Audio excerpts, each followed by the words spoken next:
Tessa returned back to her homeland with her family, a dream for a glamping business, and plenty of energy. Without thinking twice, they sold their home to release funds, bought a piece of land, and started to physically build their new lifestyle. Within only a short space of time, they have launched one of the fastest independently financed developments I have ever witnessed. Now they have built their new glamping services ready for the season. So I caught up with Tessa to find out what went well, what didn't, and exactly how they got started so quickly. Welcome to the Glamping Americas podcast, the place for inspiration about the business of upscale camping, glamping, and luxury outdoor guest accommodations. I'm Sarah Riley from the Glamping Academy, and I'm working with my friends at the Glamping Show Americas to share everything you need to know about new trends, events, business models, and investment potential in the rapidly growing world of luxury camping that delivers an experience. Interest in this industry is exploding, so if you want to be the first to find out what's hot and what's not, subscribe here and check out the show notes for more exciting news and links. And be sure to add the next Glamping Show Americas to your calendar for the 3rd and 4th of October near Denver, Colorado, and I'll see you there. I can't wait. Thank you so much, Tessa, for joining me. It's really wonderful to have you on the show today. And I particularly wanted to speak to you because you've made so much progress so far. So when we first contacted each other, you were at that stage still with an everyday job. I don't know what you were doing back then, but then you've now come to the point you are now. But before I go too far and start talking about that, let's go back to the very, very beginning. Where did it all start for you? What were you doing and how did you get involved in glamping? Right. Well, I must say, I married a British guy in the year of 2000. We were a long distance relationship for 3 years, and then I moved over to the UK. He's kind of a serial entrepreneur. So at that time, he had 3 tire shops in South London. Had a wonderful time in my 20s in London, lived there for about 8 years, but then I got pregnant with my first daughter. And, my husband was always curious as to what it would be like to live in the States and everything else. And with the cost of living in London, it became prohibitive. And we had the opportunity to lease out the business for 5 years and move over to the States. Well, what we did consequently was sold our house, it's a long story, but we put all our money into flat irons. So this was in 2005. And people were like, are you crazy?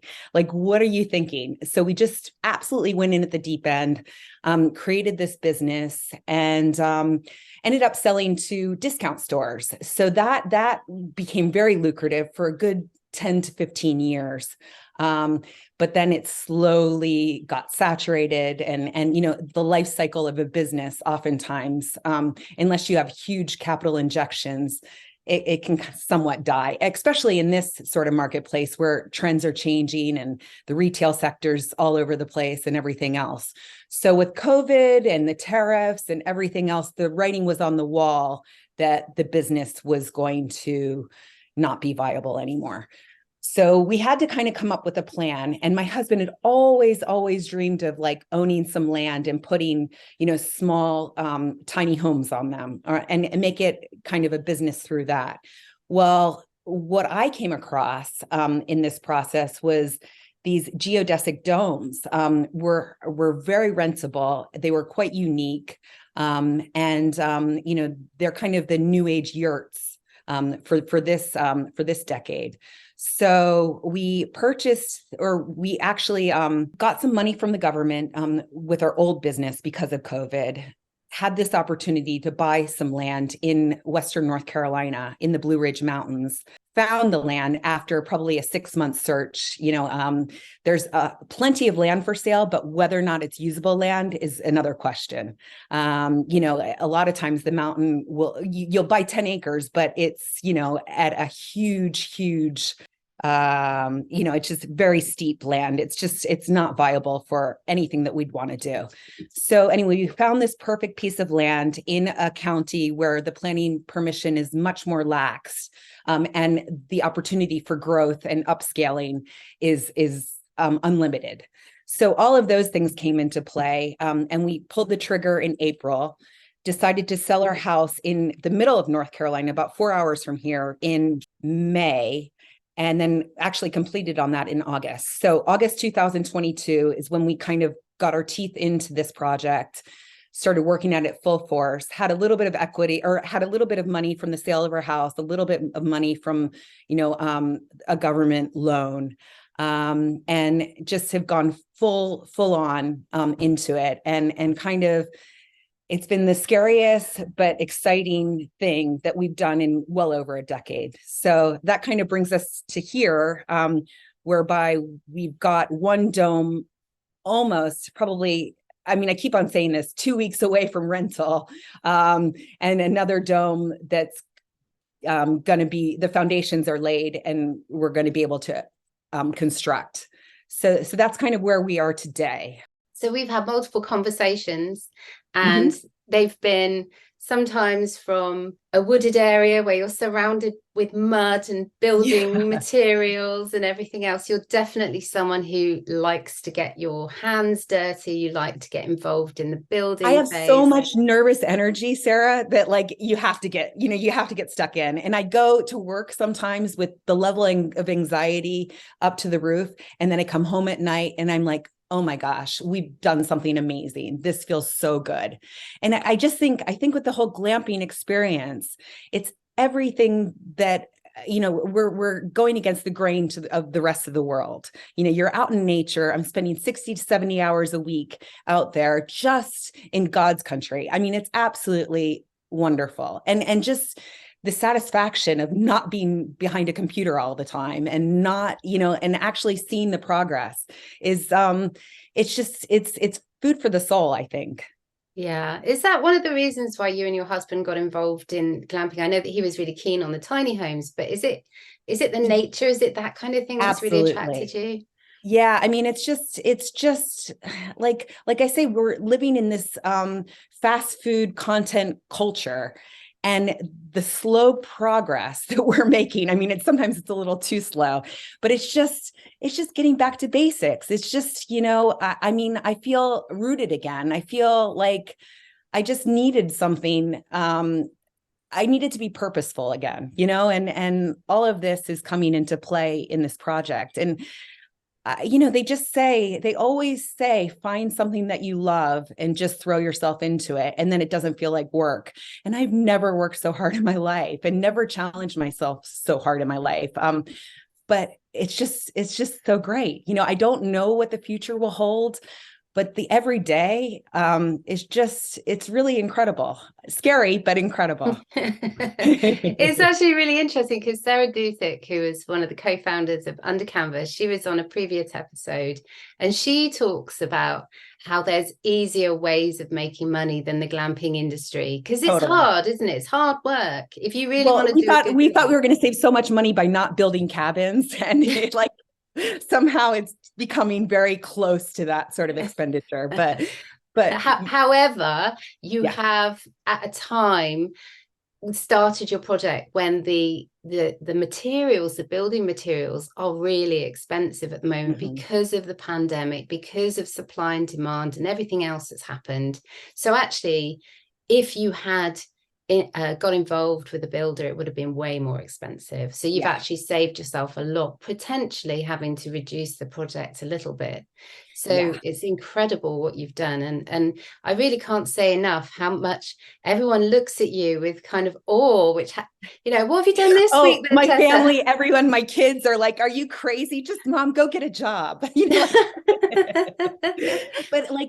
I mean, in midlife, I feel like in so many ways, especially as a woman, we lose ourselves with raising our kids, or, just losing all those hormones, all those things. And just the rediscovery that me or my husband and I have achieved in this for each other. I mean, we kind of like love each other again, which, it's really tough when you've been married for 23 years and you've raised your kids and everything else, but we're working towards something. And it doesn't mean that we don't have really rough days where, we want to just throttle each other, but on days where he's feeling really good, he can put in the 80%, and I'm putting in the 20. And then on days where I'm feeling great, I put in the 80%, and I kind of have to pull him along. But it just feels like it's just very gratifying. And like I say, it's about working outside. It's about getting back to your roots, getting back to the basics, all of those things. It's really, really good. Because I was stuck in my old life, and stuck in that sort of way of thinking.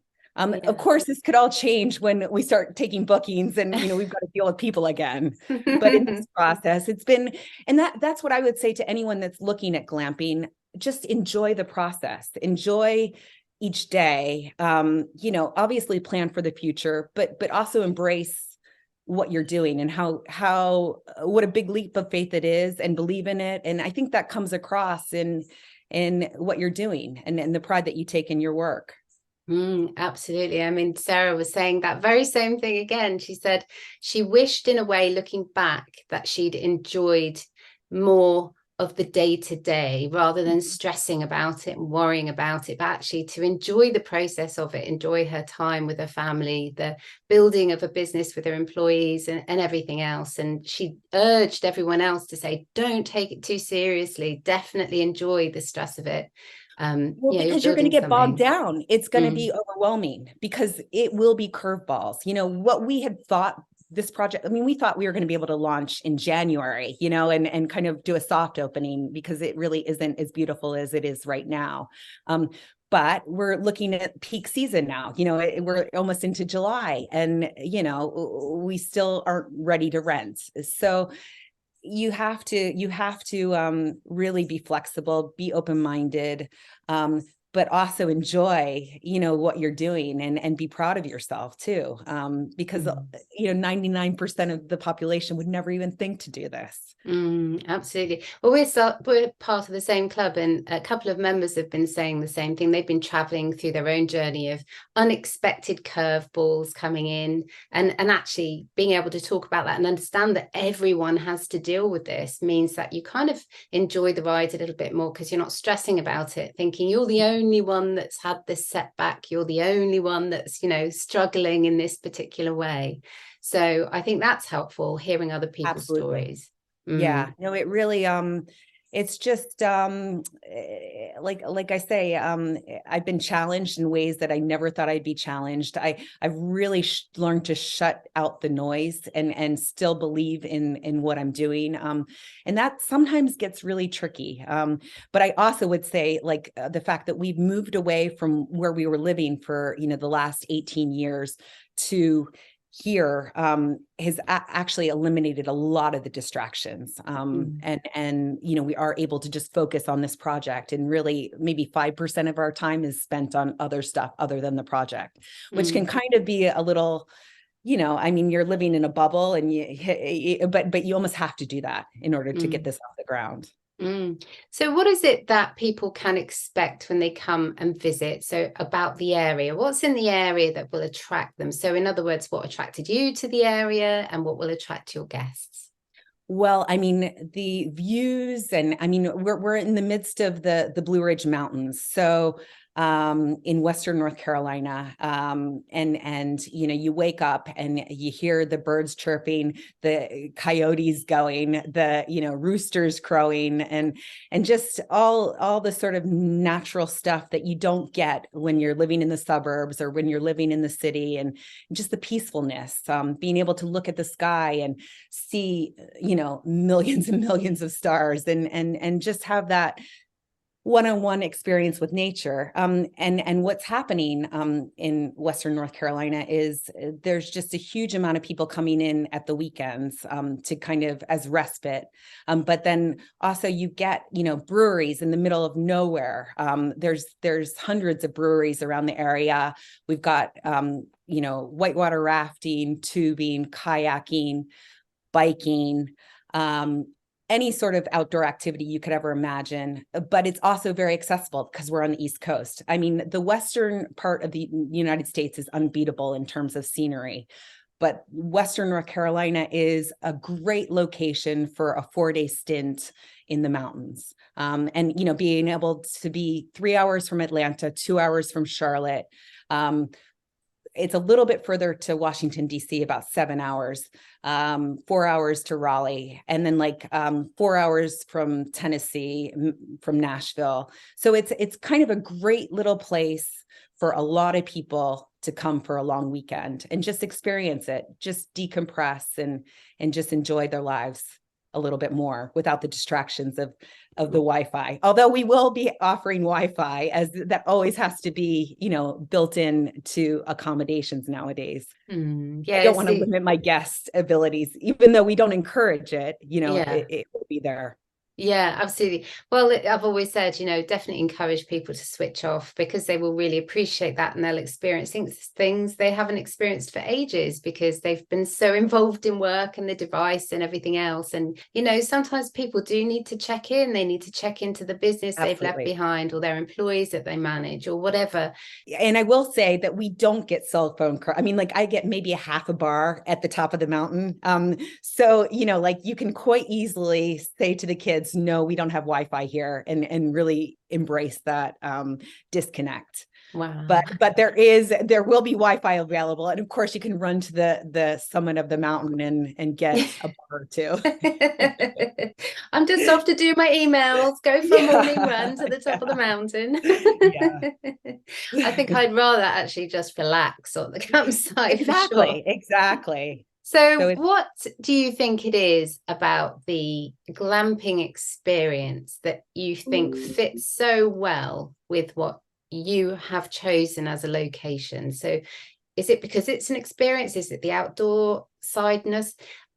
Tell me a bit more about that. Well, I mean, I think the glamping experience is just a really comfortable way to camp. I mean, it's like, I really enjoy camping, but I can last a day and then I need a shower, 36 hours, maybe 48 hours at a stretch, but I'm feeling pretty groggy, after that fact. So having an enclosed bathroom within the dome that, you're going to get your hot water, you're going to get your air conditioning, you're going to get your comfortable bed, which as you get older is more and more important for a good night's sleep and a great vacation, because, as we're older, not getting that good night's sleep can pretty much ruin the next day. But when you're going to sleep in a comfortable bed, you're going to be heated, or, I mean, obviously the heating is not great as the insulation is limited, but we do have a wood fire stove, and we will have air conditioning, because although it's much cooler in the mountains of North Carolina, it's still a little sticky.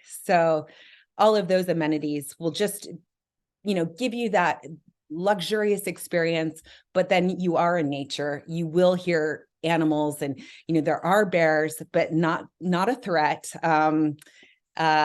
It's just a perfect getting back to basics, but with a little bit of luxury. Yeah, absolutely. Well, I have actually spoken to quite a few people who are campers who have said to me, I can't imagine going glamping. I'd much rather go camping. But then when they try it, they try the experience, and they often say, well, actually, my wife really enjoyed the glamping side and I enjoyed the camping side of it. So we were happy for the first time in ages. Exactly. And we're not going to cater to, the rough and ready, I'm going to strap on my backpack and go trekking for 2 weeks.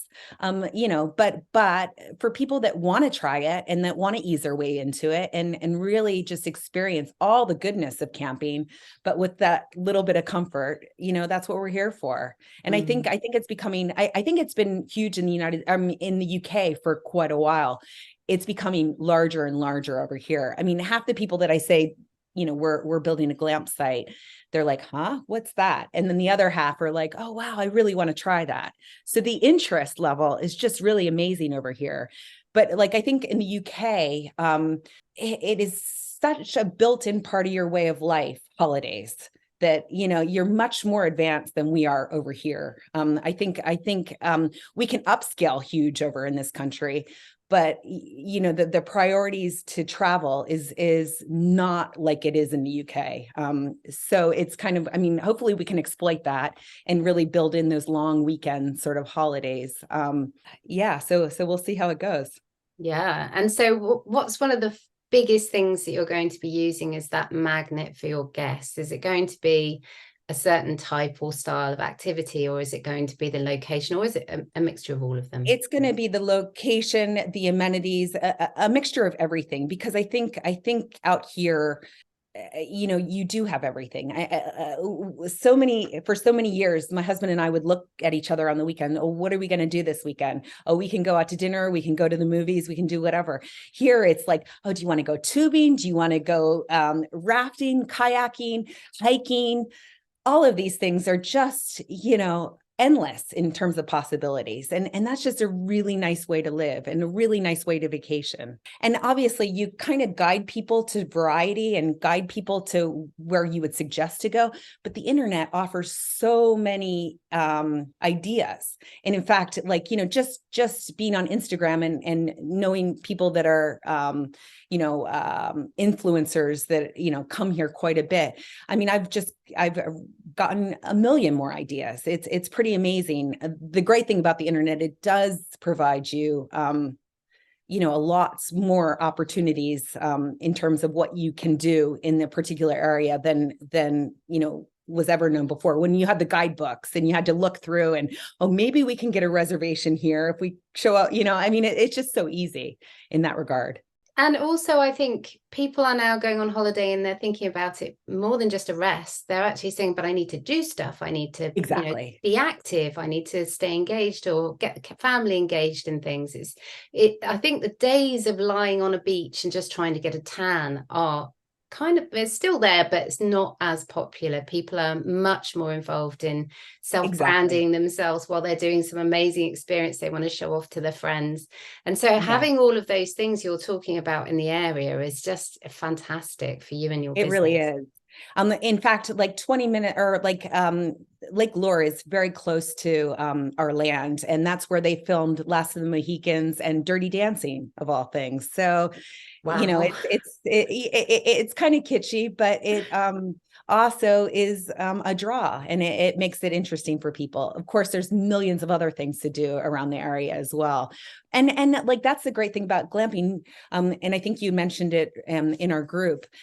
Things shouldn't be totally convenient. You've got to kind of, go out and find it. And then you appreciate it that much more, kind of like what we're doing. It's a lot more work than we ever thought, but man, the appreciation I have for, what we've done is pretty cool.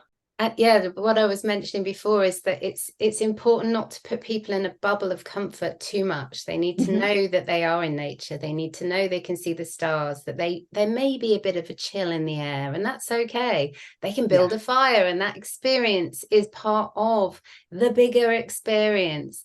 We have so much convenience nowadays. I mean, Yes. everything is convenient. And yeah, I'm providing luxury, but, like the creativity involved and the, putting it all together. I don't know. It's just, it's a really fun place to be. And just the feeling, I mean, when everything is just built in package holiday, you're not doing a lot of thinking. You're not challenging yourself on any level. And not that you need to challenge yourself on holiday, but it's just to get those little nooks of, interesting things. You appreciate it that much more. Yeah, I'd much rather come home from a holiday and someone says, oh, how was the holiday, Sarah? And I said, well, we did this, we did that, we did this. Exactly. And it was amazing. And I've never done that with my kids, rather than saying, oh, we lay on a beach, we saw a few just drank towns. more and more and more and felt pretty crappy the next day. Yeah, absolutely. Oh my goodness me.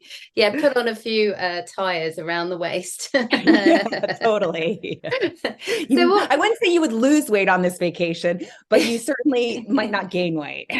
Absolutely. I've actually heard that if you go up a mountain, because the air is slightly thinner, then you actually naturally burn more calories anyway. So who knows? Totally. You could be having boot camps, weight loss boot camps on site. Exactly. Well, this project, I've lost 5 pounds like that, Oh, so there you like go. Tessa's fat camp, right? Yeah. Oh my goodness me. Start a glamping business, lose weight. I think we've got a new thing here, Tessa. Perfect. Perfect. So what have you thought about the demographics of who you're going to be Mhm. attracting? I mean, really just millennials, young families, maybe not too young because I don't want it to be like a party spot, whereby they're renting it out and inviting, 50 people to party in the fields or party in the meadows. Um, but kind of that 30 to 45 demographic is probably our ideal. And actually, you say about the party, because obviously you don't want to have loud music, distracting nature, and all that kind of thing. But I know quite a few glamping sites that do the silent disco. So have you ever heard of Ah, a silent disco? no, I have not. Okay, so this is noise cancelling, earphones. Everyone's on the same system. So you're hearing the same music all together collectively, but no one outside of the earphones can hear a thing. So Oh, that's everyone has a great time dancing and dancing together to the same music, the same beat, the same sounds in this amazing location, but nature isn't disturbed at all. And actually, it's very entertaining for the people observing who oh, aren't that's listening to the amazing. music. Yeah. But it's a great way to have another experience, to Mhm. add it to the ambience of an area without destroying it. So I think that's what's so amazing. So there's ways around it. You can still have a Absolutely. party. Yeah, exactly. As long as they're cleaning up and keeping it tidy. I mean, not tidy, but like, I don't want the place destroyed. Yeah, Yes. no, absolutely. And that's about as well educating on the whole responsibility thing, isn't it? And helping Hmm. people understand why it's their responsibility to pick up. Right. I was only just talking about this morning because I live in a touristy area. We often at this time of year get a massive tidal wave of tourists coming in, and they leave all their litter everywhere. And we were just discussing how can we change their thinking that they leave stuff there for other people to pick up. And it's all about education somehow, but we haven't got the answer. Yeah, no, I know. And that's the problem. I think people just like you say, in these tourist rich places, it's great to build a business, but after the season's done, there's a lot of cleanup involved. And Absolutely. So what are you most excited about in terms of the industry in the USA? well, I just think, like I say, this is glamping is really the antidote to all of this, fast food sort of knowledge and information that we're getting on our computers and everything else. It's a real slowdown. It's a real getting back to basics. All of those things that I think we all kind of miss, and just re-educating people that, life can be simple and just as fulfilling as this go, go, go sort of culture that we're living in, whereby everyone is just in competition with each other and comparison and all of these sorts of things where you can just get back to the basics and just breathe again. And I guess just my energy level. I have not been this excited since I probably was pregnant with my children. It really is like birthing a baby, you know? Oh my goodness, Yeah. yeah. The I birth of mean, your business. it is. And it's like, you have great days and then you have really tough days and all the fear and it's just, it's great to be so enthused about something again. Yeah. And rather than putting on weight, you're actually losing weight. So Exactly. Which is really tough when you're 49. Oh my goodness. Well, I'm so excited for you. And I know that you're going to be going to the US glamping show. Uh-huh. And we're going to meet up there, which is going to be fabulous. So I haven't actually seen you in the flesh, even though we've known each other for so long. Yeah. But yes, it's going to be really exciting to hear about what you're doing then. So when are you planning to open? I've just done an Instagram post where I said July. But then my husband, because I thought we were going to be signed off for everything on Monday. And he said there was some slight complications with the circuit breaker and this, that, and the other. So of course they're coming back on Tuesday. So another week down the line. So ideally July is when we're looking to launch at least one dome. But that's a very flexible sort of date, as we know. You really just have to roll with the punches, believe in yourself, and understand that Rome wasn't built in a day. Absolutely. And being flexible, as you say, and the idea of having a soft launch isn't that bad. I mean, it's Totally lovely to have, a big, wow launch, but sometimes you need to do a soft launch, learn from that process, use feedback from the guests, change your services a little bit, improve them, refine them, and then maybe go for a bit more kind of pizzazz in the next season. But yeah, I feel very strongly that you're going to make a huge success of it. So what's your Instagram handle? It's Carolina Dome Glamping. And then our website is www.carolinadomes.com. Fantastic. So if anyone wants to find out more, they can just go there, and I will definitely leave those links live and linkable in the notes for the podcast. So if anyone's listening to this, they can just scroll down to the notes and then click on there and go straight on over to your website. So that's fantastic. So Tessa, I am really looking forward to, because by the time this podcast episode goes live, you will have been open for a while, and I'm really looking forward to having an update, particularly when I'm at the Glamping show. So I'll be over at the Glamping show in the USA. It's between the 3rd and the 4th of October. It'll be fantastic then to have the update from you about your experiences of welcoming your first guests and how it's all run. That's wonderful, Sarah. You've been such a wonderful help for us, in terms of your knowledge and in terms of your support. It's just been, I don't know if I would be this enthusiastic and this positive if it weren't for all of those things that you add to the whole experience. Oh, well, that's fantastic. I'm very grateful that you said that. But for me, I've been inspired by your story and your progress and just how you've just kept going, even through, all of those little sidewinder missiles. You have no choice. Once you've liquidated your house money, everything else, you have no choice. You've got to make a go of it. And like I say, if we came over to this country 18 years ago with virtually nothing but pink flat irons and made a go of it, we can certainly do this. Well, it's been an absolute pleasure, Tessa. So I look forward to seeing you in October. Perfect. Thank you so much. Thank you. See you soon. Okay, bye-bye.